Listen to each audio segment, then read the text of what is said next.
হরিপদ ছেলে মানুষ, কিন্তু ওর হ্যাংলামো দিন দিন যা বাড়ছে তা আমার বেশ ভাবিয়ে তুলেছে। ঠিক বলেছো দাদা, ঘরে কোনো খাবার আনার জন্য গন্ধ পেলেই সাবাই করে দিচ্ছে।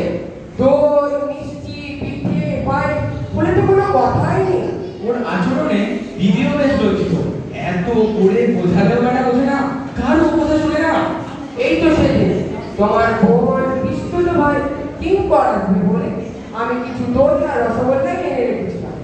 বুঝলে দাদা, কিঙ্কর আসার পর তোমার বোন তাকে দই মিষ্টি দিতে গিয়ে দেখে সব ফাঁকা, মাটির ধারে কালো কালো পিঁপড়ে ঘুরে বেড়াচ্ছে। সব কিছু পেটু হরিপদকে আচ্ছা করে রামধরায় দিতে বেটা দোষ স্বীকার করলে। এদিকে কুটুমদের কাছে আমার মান সম্মান সব গেল। কি করা যায় বলতো? আপন ভাগ না, ওকে তো তাড়াতে পারি না, তাহলে যে দিদি মনে কষ্ট পাবে। কিছু একটা উপায় বের করতেই হবে দাদা, নাহলে আর পড়া যাচ্ছে না। ঠিক বলেছিস মেজো, কোনো তো একটা উপায় বের করতেই তো হবে। রমেশ ডাক্তার, দাঁড়া, আমি রমেশ ডাক্তারের সঙ্গে কথা বলে দেখি। ও যদি কোনো উপায় বের করতে পারে, ও যা বুদ্ধি। ঠিক বলেছিস দাদা, রমেশ ডাক্তারের সাথে একটা পরামর্শ নিতে হবে। তো চ, রমেশ ডাক্তারের সাথে কথা বলে আসা যাক। তাই চলো।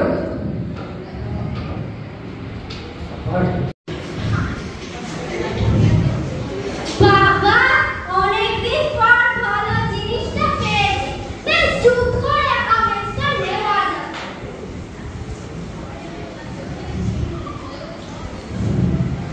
ওরে বেবি, তোর পড়া হয়ে গেলে দরজাটা গেছিলা আমি বলে দিচ্ছি। দরজার শিকলটা টেনে দিতে হবে। ঠিক আছে পিসিমা, আমি পড়া বলেই তোমার কাছে। আচ্ছা পিসিমা, কাল যে কালে পড়াশোনা করছিলাম রাতে, নাকি বলে গেলে রাতে স্কুলে ফেলেছে? যা দেখো। না রে মা, আমি কালকে রাতে কিছু পড়া সরিয়ে রেখেছিলাম। তুই খাবি? চল তাহলে রান্না করে।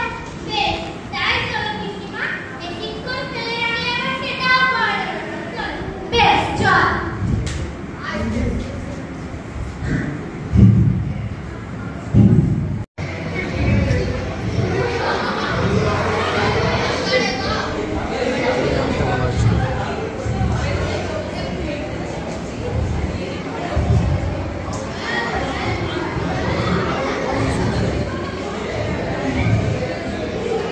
দাদা, দাদা, ও দাদা, বলি তুমি এখানে, আর আমি তোমাকে সারা বাড়ি খুঁজে বেড়াচ্ছি।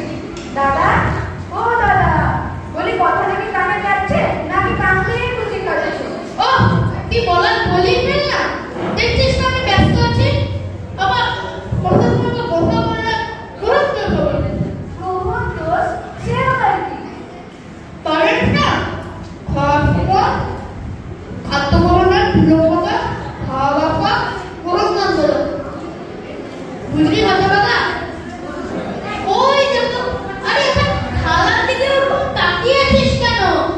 দেখিস আমার লোক মেরে দিস না যেন। এই রুটিগুলো বুঝি মা সকালে বানিয়েছিল? আর ওই আলুর দমটা? ব্যবসা মা, সবসময় খাই খাই করিস না, ওটা ভালো নয়। আরে লোভ হচ্ছে তো বল না, পোষণ পাবি। এই নে, না দাঁড়া, বেশি খেলে তোর আবার পেটে ব্যথা করবে। তুই বলো এইটুখানি আলুর দম দিয়ে চেপে দেয়। হ্যাঁ, কি বল বলে? ভাত গো দাদা, দইয়ের ভাত। আমি নিজের চোখে দেখে এসেছি, গণেশ ঠাকুরের দিব্যি। পিসিমা, নিজের ঘরে রাখলে। বলিস কি রে ভাই, এ তো দারুণ খবর। তাহলে তো পিসিমার ঘরে একবার যেতে হচ্ছে। কিন্তু তাই বলে লুচি আর তোমার অসম্মান হতে দেবে না। তোমার পিসিমার ঘর থেকে তোমার ঘরটা নিয়ে আয়। ওখানেই তো গেলো করেছে দাদা। পিসিমার ঘরে যে সে করে দেবা, আমি যে ডাকাত পাই না। পিসিমার হয়েছে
হরিপদ, এই হরিপদ, হরিপদ, এই হরিপদ।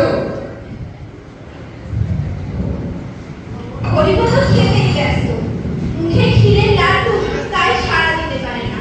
নেপথ্যে বড় বাবা নেই।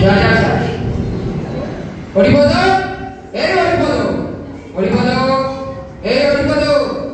হরিপদ ক্ষীরের লাড্ডু খাচ্ছে আর মাঝে মাঝে গলায় জল ঢালছে। নেপথ্যে হরিপদ, এই হরিপদ, হরিপদ, এই হরিপদ।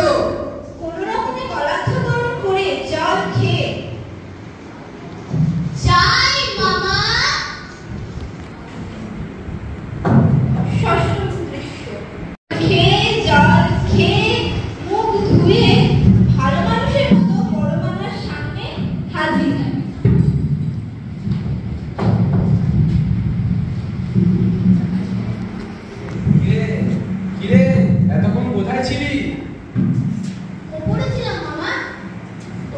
কতক্ষণ ধরে ডাকছি, শুনতে পাসনি কেন?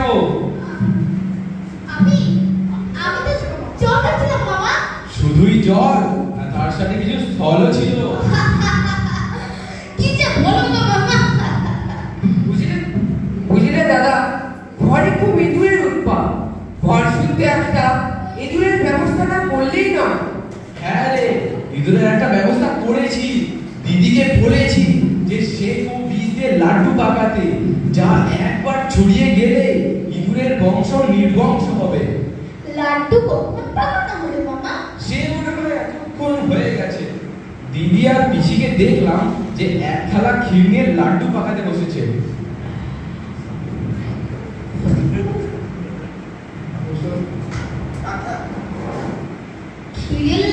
সেকো বিষ খেলে কি হয় মামা? হবে আর কি, ইঁদুরগুলো মারা যাবে। মানুষ যদি খায়? একটু আধটু খেলে কিছু হবে না, গলা জ্বলবে, মাথা ঘুরবে, হয়তো আবার ঝিমঝিম করবে।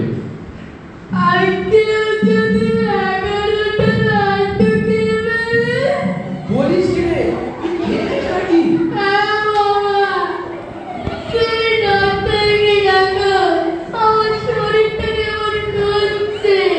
দাদা, আমি রমেশ ডাক্তারকে ডেকে আনি।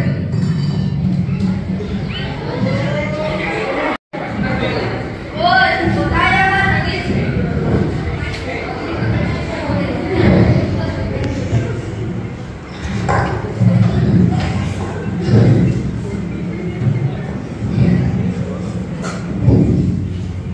দেখি হা করো, জিভ দেখাও। চল দেখি। তা কি হয়েছে? হরিপদ শেকো বিষ মেশানো লাড্ডু দেবে তো ডাক্তার। সে কি? এ তো মারাত্মক ব্যাপার। একে তো বাঁচানো মুশকিল। ওকে যেভাবে হোক বাঁচাও ডাক্তার, ও আর এমন কখনো করবে না। রে, তবে এক্ষুনি একটা কড়া তেতো ওষুধ খেতে হবে। কড়া ওষুধ? হ্যাঁ ভাগ্নে, এ মা গো। এই হলো সেকো বিষের জ্বর। হা করো। আরে কিচ্ছু তুমি। আরে এবার ওকে পাশের ঘরে নিয়ে যাও। লেপ কম্বল চাপা দিয়ে শুয়ে দাও। দেখো যেন না হয়, 3 দিন আগে যেন না উঠতে পারে। আচ্ছা ডাক্তারবাবু, ওরে কি খাবে? চিরতার ঝোল আর সাবু খেয়ে রাখতে হবে। আমি মায়ের কাছে যাবো। মার কাছে যাবি না? তাকে এখন ভাবিয়ে তুলে তোমার লাভ কি? তাকে এখন খবর দেওয়ার কোনো দরকার নেই। তোমার মা আর পিসিমা জানবেন যে তুমি অসুস্থ। যাও পাশের ঘরে যাও। গিন্নি, ওই গিন্নি, এইভাবে আসো। হরিপদ একটু নিজেকে অসুস্থ হয়ে পড়েছে, ওকে একটু পাশের ঘরে নিয়ে গিয়ে লেপ কম্বল চাপা দিয়ে শুয়ে দাও। আর ওর জন্য চিরতার ঝোল ও সাবুর ব্যবস্থা করো। এই হলো ওর 3 দিনের পথ্য। আমাকে এসব খেতেই হবে? নিশ্চয়। নিশ্চয়। আচ্ছা রে ডাক্তার, তোমার পায়ে ধুলো না। তোমাদের পেটু ভাঙলে 3 দিনে ঠান্ডা হয়ে যাবে। কড়া তেতো ওষুধের নাম করে কানের পাতায় গাছ খাইয়ে দিয়েছি। আর কোনো চিন্তা নেই। দারুণ বুদ্ধি তোমার। আমার পেটু ভাগ্নেকে কেমন জব্দ করলে। তোমার শেকো বিষের আইডিয়াটা তো পুরো জমে ঘি। হ্যাঁ, কি বলতে মনে পড়লো, ভাড়ার ঘরে আরো কিছু ক্ষীরের লাড্ডু অবশিষ্ট আছে নাকি? আছে, আছে ডাক্তার।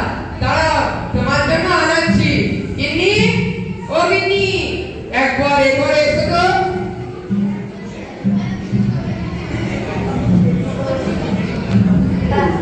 3 দিন পর ছাড়া পাওয়ার পরে হরিপদ আর সে হয়ে